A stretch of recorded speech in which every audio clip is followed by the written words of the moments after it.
When you think of an English accent, what do you think of? This? I'm speaking to you at what I know is an increasingly challenging time.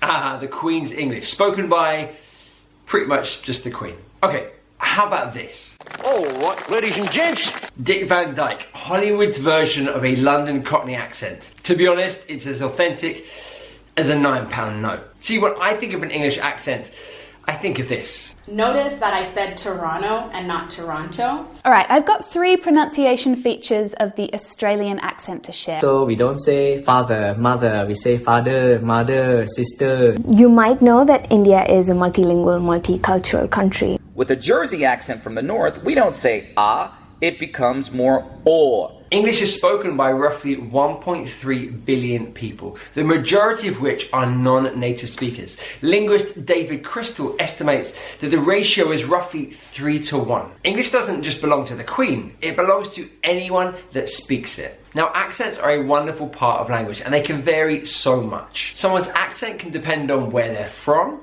their socio-economic background, their age, their race or ethnicity, their cultural influences, and so much more. Now, this video is a celebration of the sheer variety of English accents around the world. Now, I've invited some awesome people to teach you a little bit about their accent. They'll give you a little bit of background information and then they'll teach us a few pronunciation features so that we can identify their accents more easily. Now, this is a big video, guys, so feel free to skip to the parts that you're most interested in. Hey there, I'm Emma from the English YouTube channel. I'm also from Australia. And here we don't have the regional dialects that are so prominent in the UK and the US. It's actually quite hard to pick from where within Australia an Australian is from. There is definitely a more pronounced posh Australian accent and a more broad ochre Australian accent, which is the one that you'll recognise from movies and it's always poorly done by non-Australian English speakers. But that difference in those two accents or dialects is not really based on geography, it's more based on social circles and culture. All right, I've got 3 pronunciation features of the Australian accent to share. One we share in common with British English, the other with American English, and one is distinctly Australian. I'll let you guess which one is which. But first up, we don't pronounce the R sound at the end of words, like teacher, blister, weather. So that final sound is a schwa, the is silent. Unless the word following starts with a vowel and then the sound becomes a linking sound. Power up becomes power up, power up. Second, we usually use the flap T between vowels, and that means that the T sound sounds more like a D. Water, butter, letter. Got it? Now, the Australian accent is really defined by its vowels, and it's often referred to as a drawl. It's not the most flattering of words or pronunciation types at all. But most distinct, I think, is the O vowel sound, the diphthong sound, O. This is the sound that I can detect in any of my non-native speaking English students. I can hear that O if they've spent any time in Australia. And you can hear it in really, really common words like go, soap, though, so often, right? But it's distinctly Australian, that pronunciation. So, if you would like to hear more Australian English pronunciation or learn a little bit more about it, check out the English YouTube channel. See you there. Thank you, Emma, for that expert analysis. I've always felt there was a commonality between British English accents and Australian English accents. I guess that could be no surprise given the historical links. That flap T that Emma picked out is such a distinctive feature of Australian English accents. I have a friend from Sheffield who moved out to Australia who retains his strong Yorkshire accent except for that flap T when he says water and daughter. Okay, let's move on to our next accent. Hello, my name is Kayla, or I'm also known as Teacher K from Diaspora English Learning. And what you're hearing right now is a Canadian accent. Actually, it is one of many Canadian accents because people sound different in different parts of the country, from the East Coast to the West Coast to the prairies to Quebec and Ontario. And even within cities, you will hear a lot of variety in people's accents and their way of speaking English because Canada and Canadians are extremely multilingual and multicultural. So depending on a person's linguistic or cultural background, their variety of English may differ a little bit. But there are some aspects of English in Canada that span across all the varieties and that are unique to Canada. My accent specifically is from the Greater Toronto area. Notice that I said Toronto and not Toronto. That's a feature of Canadian English. For T's that are not stressed, they end up sounding more like an N. Like, for example, 20 instead of 20, Toronto instead of Toronto, and enter instead of enter. Okay, this is a feature. Another thing that's unique to Canadian English is the way we say our vowels. We rarely say our vowels in the back of our throat. A lot of times it's more nasal compared to American varieties of English. For example, Canadians say sorry and Americans say sorry. It's a small difference, but it's something that makes Canadians stand out. The way we pronounce the vowel A in some words is also different For example, in Canada we say pasta instead of pasta, mantra instead of mantra, for example. And last but not least, we have this word a that we use as a question tag, as an interjection, in between after comments and exclamations. This you will hear all over the country, this word a. Hey guys, I'm Catherine. I'm a Canadian living in London, UK. I was born in China and my first language is French. So I'm here to talk to you about the French-Canadian English accent. You might have come across someone. They will sound, let's say, North American, a bit like me right now, but there's something else behind. You might be tempted to say French, but they don't sound like the French from France, correct? That's because they might be from Quebec province, which is on the eastern coast of Canada. French is the official language of Quebec. Put simply, it goes back to when New France was the area colonized by France in North America, and then under the British rule, Quebec French got isolated from European French, and both languages' phonetics and speech patterns evolved differently. Quebec is home to 8 million people, and French is the native tongue for 78% of the population, so that will often influence our accent. Let's explore some of the common features to recognize it. Let's actually have a look with one of our greatest ambassadors, Celine Dion. And the makeup and the jewelry and the clothing that I love so much, and pretending and like dramatic and oh my goodness, I love all that. And I really wanted to show as well, we borrow characters. We're on stage. So her accent is not that prominent, but in some words, her consonant sounds are stronger. Jewelry. Like dramatic. Borrow. That strong R sound, right? Let's have a look at another shirt example. You've been married, 20 years now to Renee? 20 years? My husband, yeah. Yes. So did you notice she said husband instead of husband? It's actually been really tough to find a video of her with that feature because, she's been singing My Heart Will Go On for ages now. But this is actually super common for us French Canadians. The H sound alone is silent in French, so we often just drop it in English, and it will lead to things like hello, hot, happy, history. Anyway, I hope you enjoyed this overview of French Canadian English. Thank you, Teacher Kay and Catherine, for your breakdown of Canadian English accent. I didn't know about the nasal realizations of vowels like sorry, but when I think about it, one of my favorite TV shows on Netflix is Working Mums, and that's set in Toronto. And when I sort of think about it, like, oh yeah, they have that same sound in the show. So really interesting to find these pronunciation features in pop culture.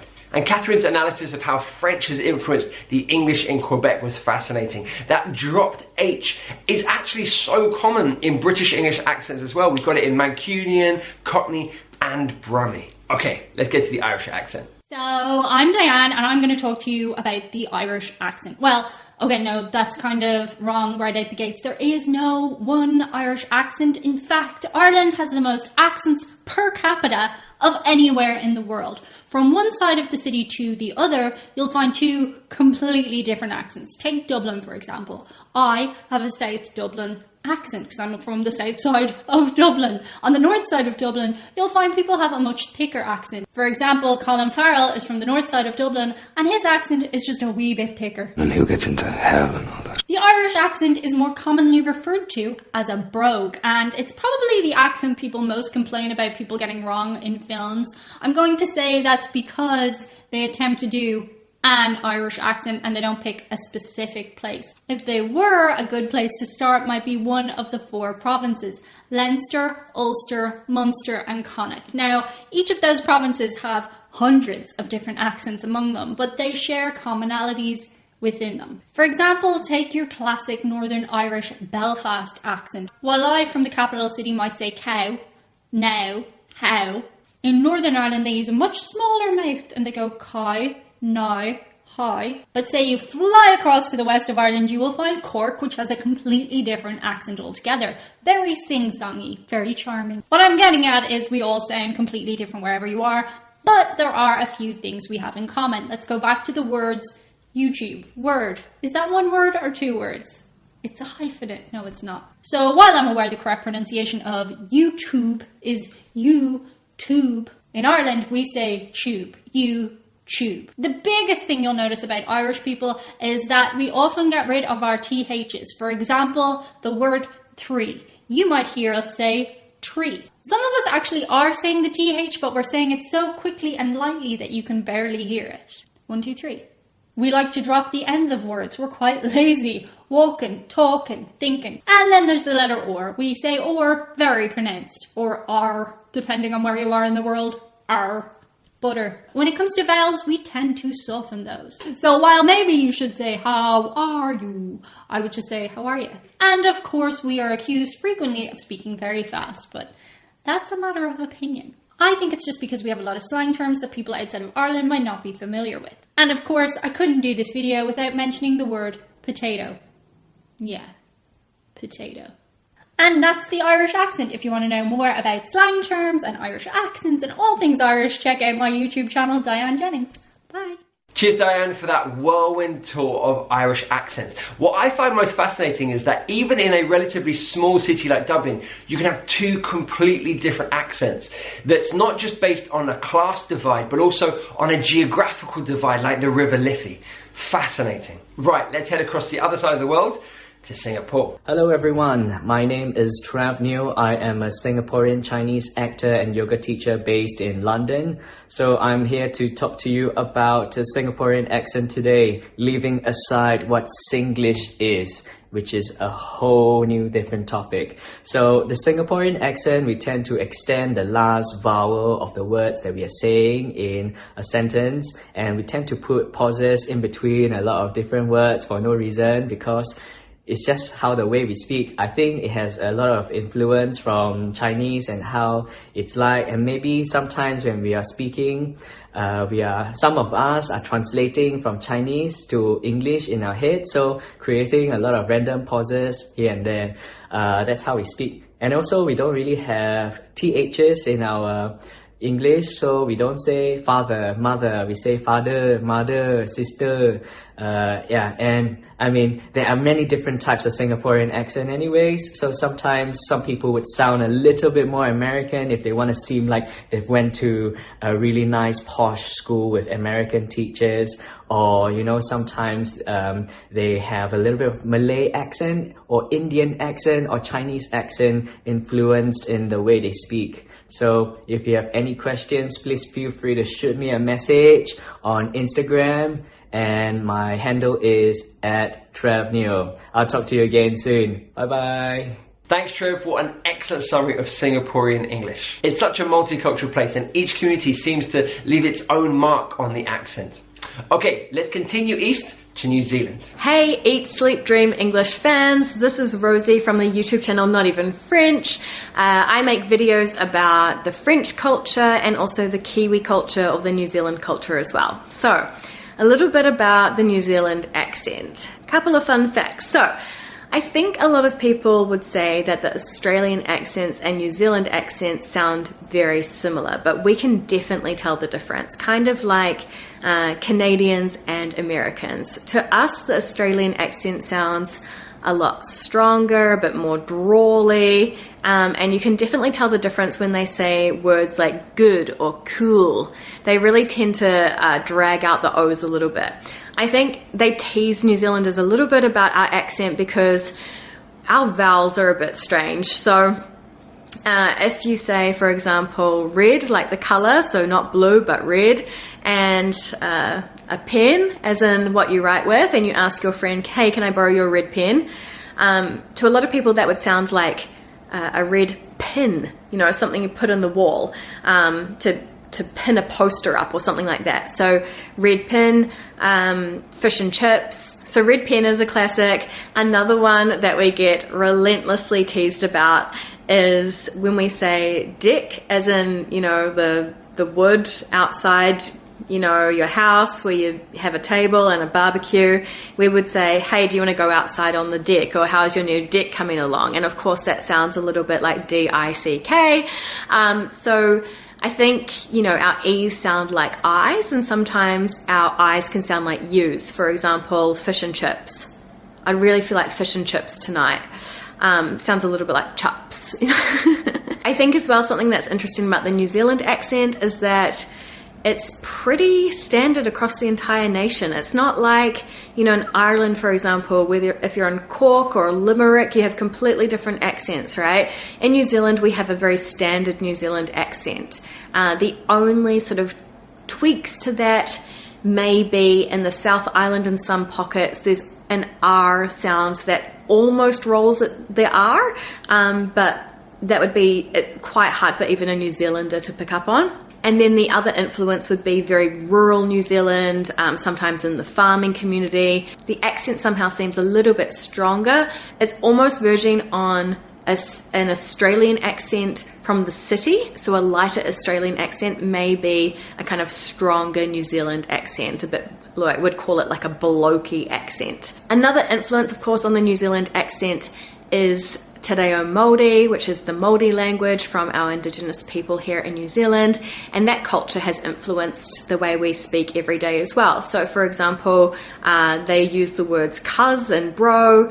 If you were saying something is so true, you could say like hard out, bro, that's so true, hard out. You know, things like that that you'd hear in New Zealand that you wouldn't hear in the UK or Australia, for example. Another example is another way of kind of saying like, oh, awesome, or whoa, would be saying, oh, too much, like that's awesome, too much, and that comes from the Māori culture. They'd say too miki. So yeah, there's little things like that as well, which are very only in New Zealand. On that point as well, the Māori culture is coming into New Zealand English a lot more. So to say hello, you could say kia ora. And of course, Te Reo Māori is coming more and more into New Zealand English. And so just instead of saying like hello, you could say kia ora, and that would be a really normal thing to hear. Also, instead of saying well done, you might say ka pai. Instead of saying let's have a meeting, you'd say you'd have a hui. And so you'll see that more and more as well, which is very cool. Ka pai, if you will. If you want to see me in action, going through literally hundreds of slang terms unique to New Zealand, definitely check out the links down below. I'll give some videos to Tom, and I hope that you enjoy them. See you later. Ka kite.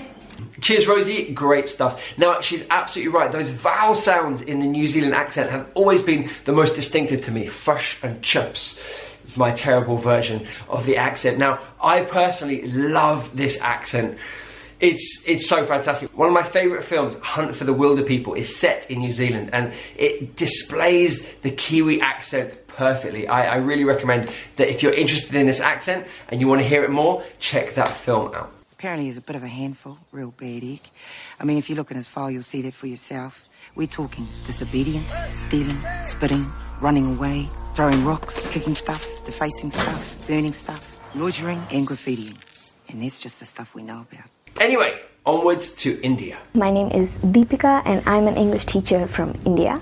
I run the account Acquiring on Instagram and I talk about global English and English as a lingua franca, and I bust some myths about native speakerism, all while teaching you how you can acquire the best version of your existing English. And today I wanted to share a little bit about the English language, the English variety in India. So English came to India in the 1600s through the British, of course, and it was around the 1830s that they started to incorporate English instruction in schools. So it was made mandatory in some parts of the country for children to learn English in schools, while the adults who were working in the government were starting to use English for, day-to-day government activities. And through that, of course, English spread, and now in a lot of major areas in India, now in 2021, English is a lingua franca, which means that English is the language that is used as a transaction language between people who don't speak the same language. And English is also used, widely used as a medium of instruction in schools. And you might know that India is a multilingual, multicultural country, and we have 22 official languages. And English is not one of them, but English is considered the associate language because it's used, like I said, as a lingua franca not only in day-to-day activities but also in government. Even when it comes down to the central government interacting with the state governments, English is the one they go for. That being said, you might be under the impression that English is widely spoken in India. I used to think that too, to be honest. I'm from India and I used to think that, but you will be surprised to know that only about 15% of Indians speak English. Yep. And only about 1%, so less than 1% even, speak English as a native language. So there's quite a bit of disparity between what the world thinks, what even us Indians think, and what is the reality of English in India. That said, English has evolved into its own thing in India. So Indian English is a legitimate variety of the English language, and it's because what is called contact linguistics. English interacting with all of the different languages in India. I said there are 22 official languages.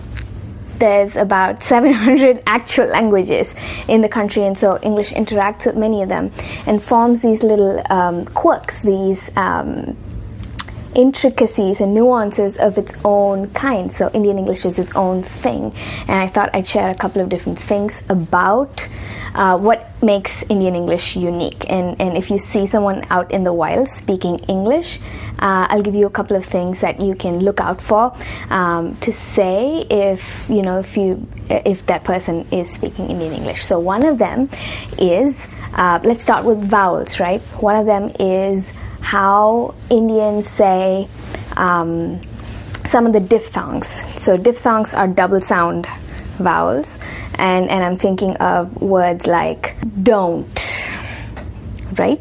Don't. Do not becomes don't, and the sound is O. But in most Indian English dialects. Now, Indian English, again, I can't talk about it as one whole thing. I can't just say all Indian English speakers speak like this, because again, Indian English speakers are speakers of a variety of different languages, and all of these languages influence English in different ways. So these are some generic ones, and there's definitely more nuanced, more specific ones in different regions. But this diphthong, don't, O, becomes a monophthong, a single word, a single sound. So you might hear don't. Instead of don't, you might hear don't. Or instead of a, the diphthong a, you might hear or a. Like for example, ate. The past tense of eat would sound like ate. When in fact in other Englishes you might hear ate. I ate breakfast, like the number 8. I ate breakfast. Versus in Indian English you might hear I ate breakfast. You might have noticed that when some speakers of English say some sounds, you can hear or feel a puff of air coming out from their mouth. So things like test.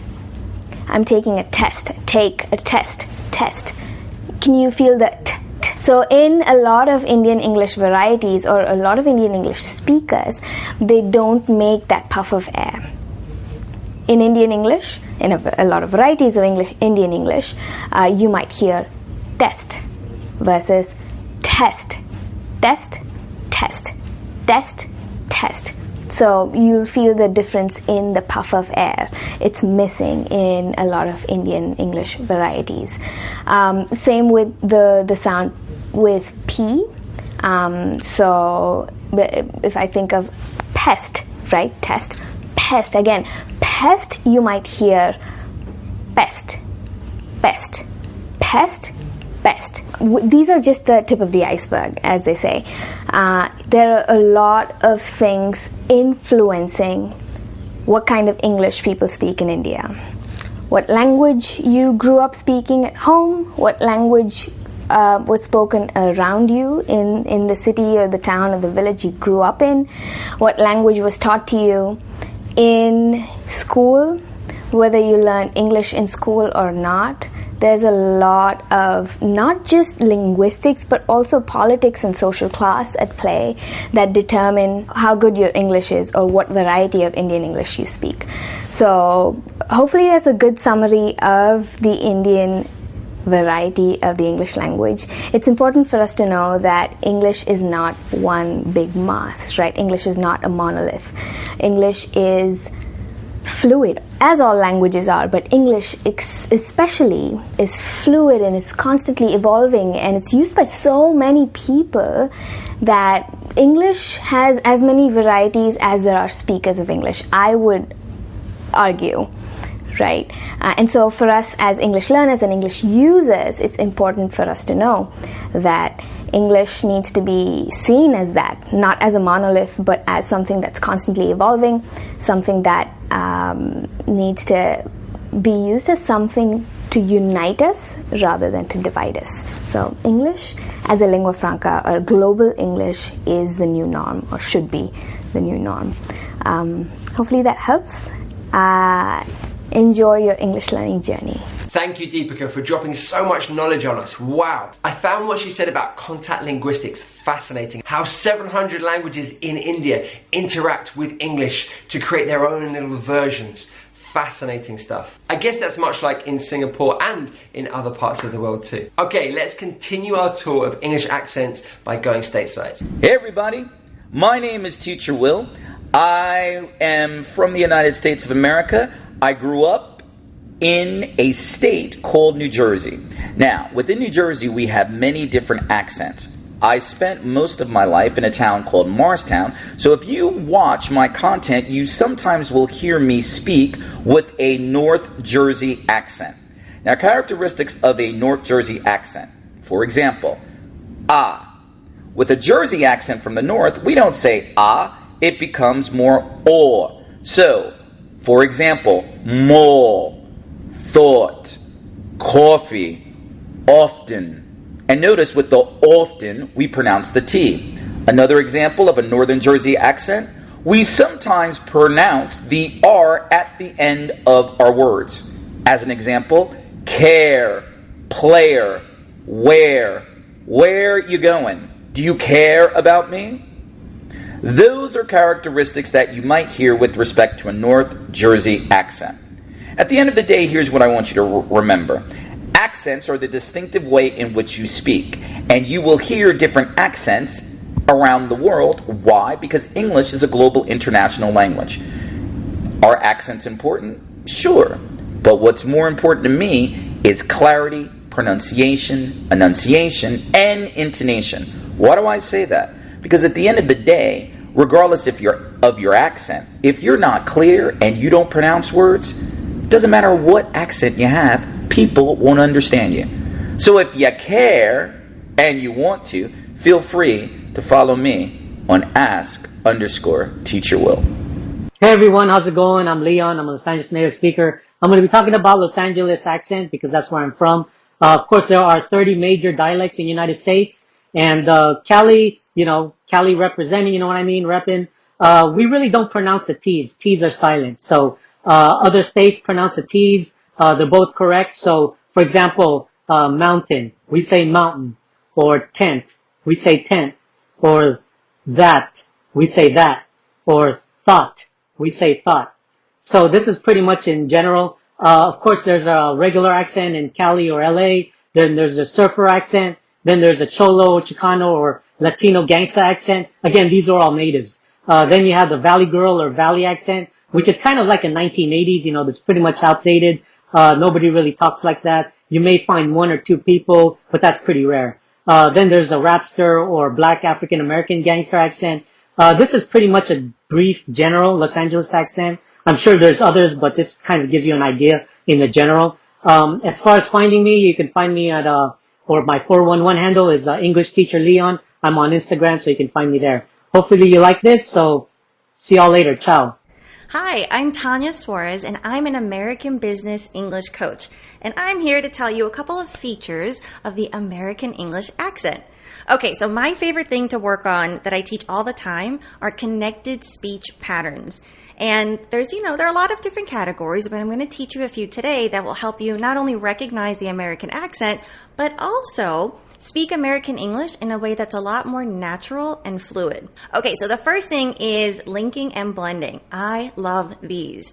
So for linking, this is part of connected speech where you take for example, a consonant and a vowel.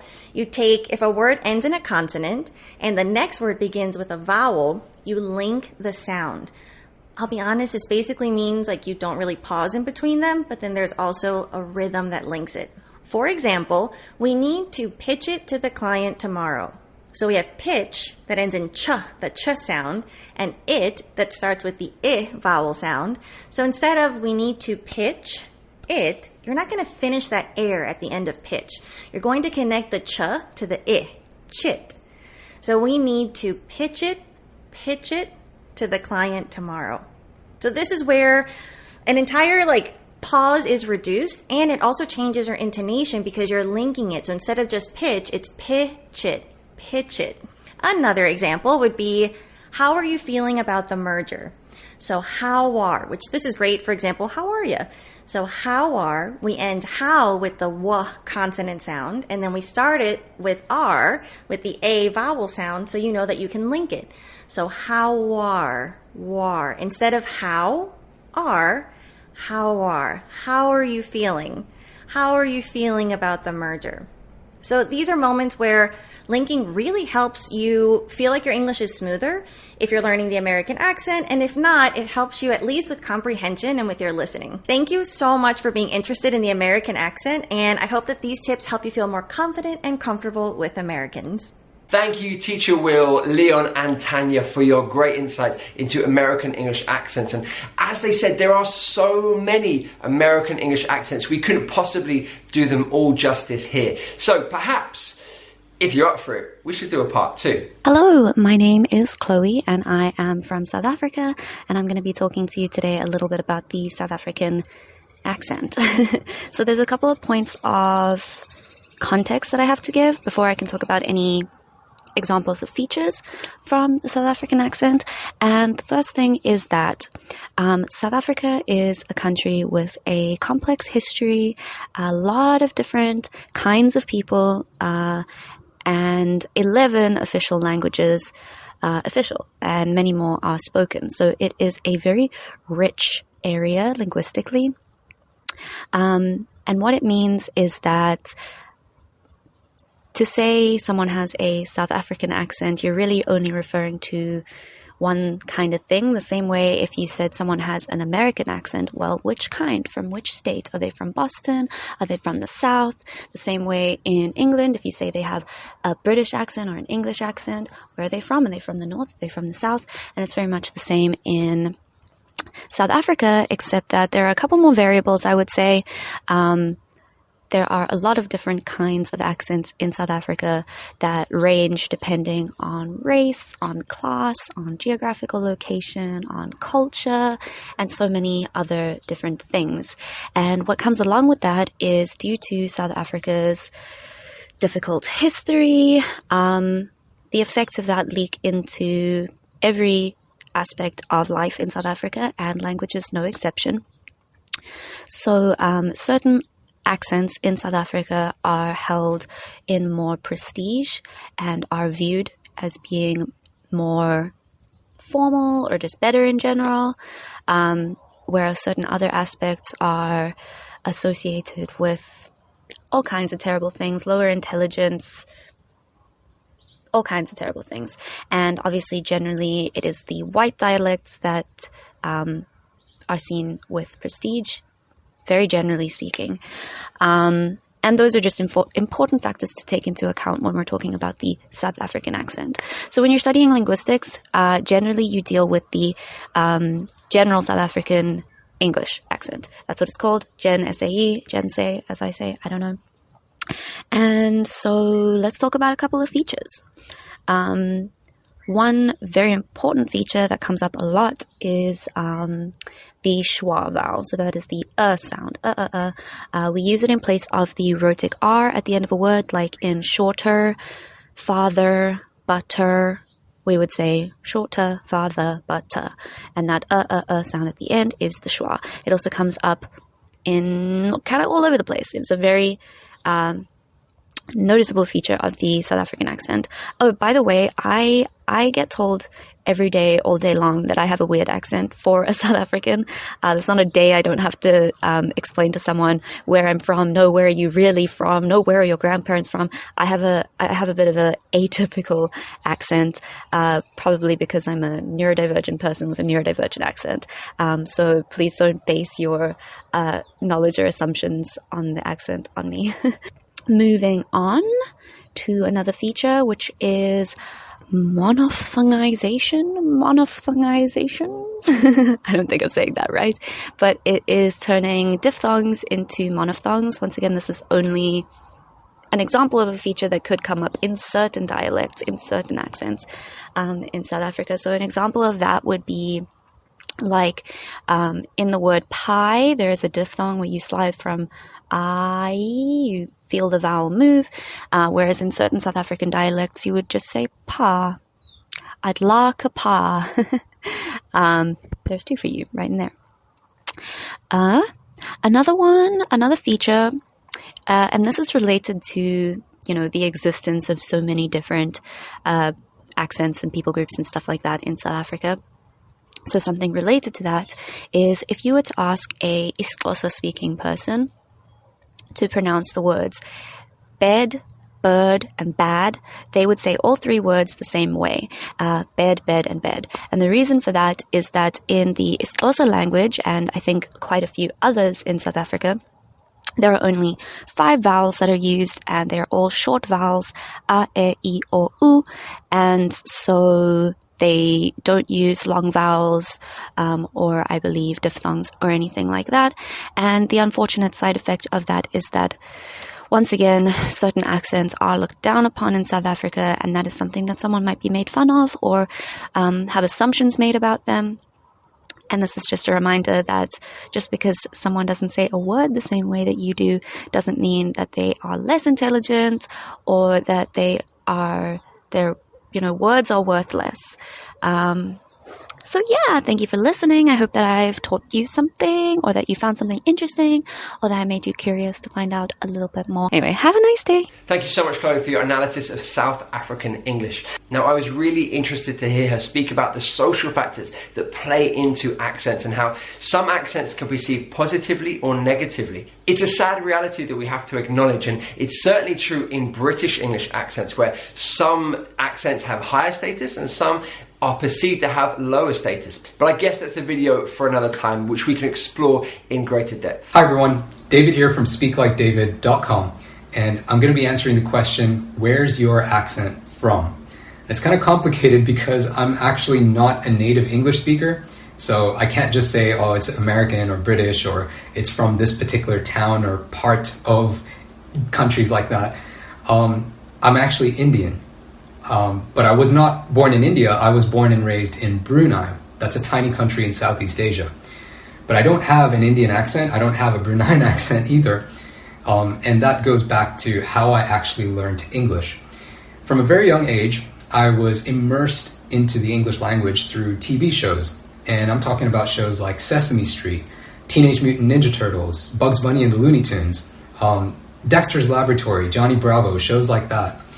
And all of the main characters in all of my favorite childhood TV shows were North American characters. They had, different accents from various parts of North America.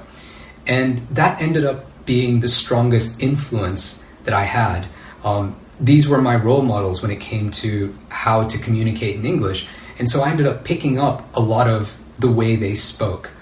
Now, I don't have what can strictly be called an American or Canadian accent, because the education system in Brunei teaches British English. Brunei is a Commonwealth country, and so I spell words the British way. I write color with a U. I use words like rubbish, and I still pronounce aluminium the right way as aluminium and not aluminum.